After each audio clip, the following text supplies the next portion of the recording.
Samantala, ikinagalak ng aktres na si Ann Curtis ang pagkakapili sa kanya bilang bagong brand ambassador ng Zion Philippines. Para sa aktres, higit pa ito sa isang endorsement dahil matagal na niyang binibigyang halaga ang pag-aalaga sa sarili. Narito ang aking report. Mula sa telebisyon at pelikula, pati na rin sa wellness, mas pinalalawak ni Ann Curtis ang kanyang lifestyle advocacy matapos siyang mapili bilang bagong brand ambassador ng Zion Philippines. Kilala sa kanyang abalang showbiz career, ibinahagi ni Ann na mahalaga para sa kanya ang pagpapanatili ng balanse sa trabaho, pahinga at pag-aalaga sa sarili.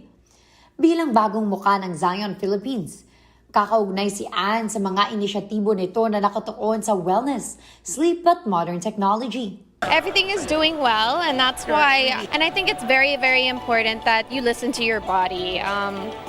If there's anything that I would like to share with everyone, you know, it's when you reach a certain age, do those executive checkups, invest in health, invest the one thing that why it was easy for me to say yes to Zion, because you know the devices and innovations they have, you can do in the comfort of your own home. Samantala, ayon kay Zion Philippines founder at CEO Mary Cruz, nakita nila kay Ann ang mga katangian na akma sa mensaheng gusto nilang ipaabot sa publiko.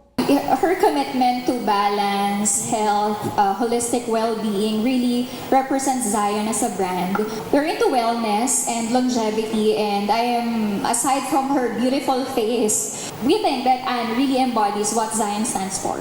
Para naman kay Kelvin Cruz, mahalaga ang pagkakaroon ng isang ambassador na hindi lamang kilala sa industriya, kundi may malaking influence din sa pamumuhay ng mga Pilipino.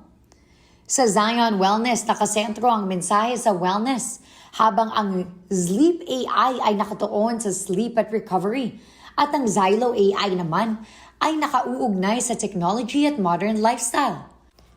Para kay Ann, higit pa sa isang endorsement ang bagong partnership dahil kaugnay nito ang isang bagay na matagal na niyang binibigyang halaga, ang pag-aalaga sa sarili.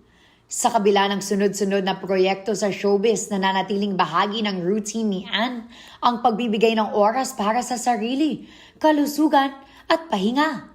At sa bagong kabanata ng kanyang karera, hindi lang pagganap sa harap ng kamera ang muling binibigyang halaga ni Ann Curtis, kundi ang importansya rin ng pagiging mas maalaga sa sarili. Yearly. I get checked up naman yearly. So I think it's important that we do. Sinasabi nila, antayin mo mag-40 ka pa, ganyan. But I started as early in my 30s. So yeah, especially now, hindi mo na masabi.